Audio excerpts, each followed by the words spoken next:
Episode 28. Devinder. I first met Devinder, who became a lifelong friend, back in 1992 when I was visiting Punjab. He was the English teacher at a Sikh school in a tiny village called Patakalan. He insisted that I come and stay with him whilst I was in the Punjab, and he looked after me like a brother that he'd always wanted. He did in fact have an elder brother who was a very sour man.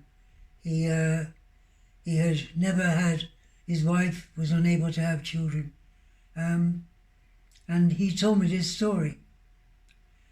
I met Devinder's mother, who of course was treated with great respect, as all old people are in India, and I touched my mouth and touched her foot and bowed down to her as a sign of her superiority.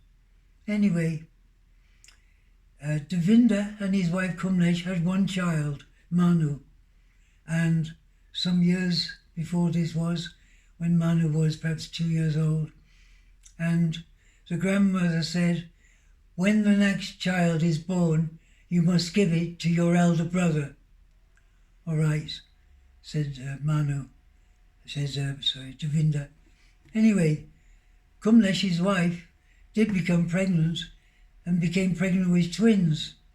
When the twins were born, there was a boy and a girl, and the grandmother covered the babies with a cloth and then chose one of the children, and the child that she chose was to be given to the elder brother.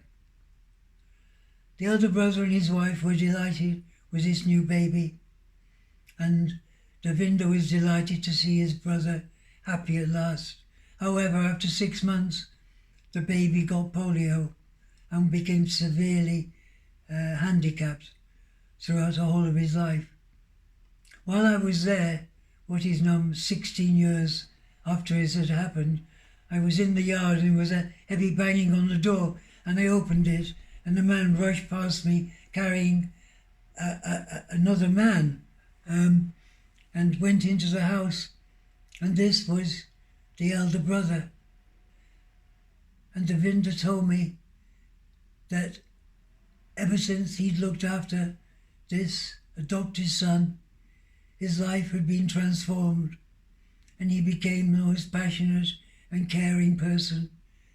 And I could see him stroking the teenage boy's hair and his face and feeding him and stroking his coat, and it was lovely, lovely to see the transformation of a person through going through the suffering of another and being there for them.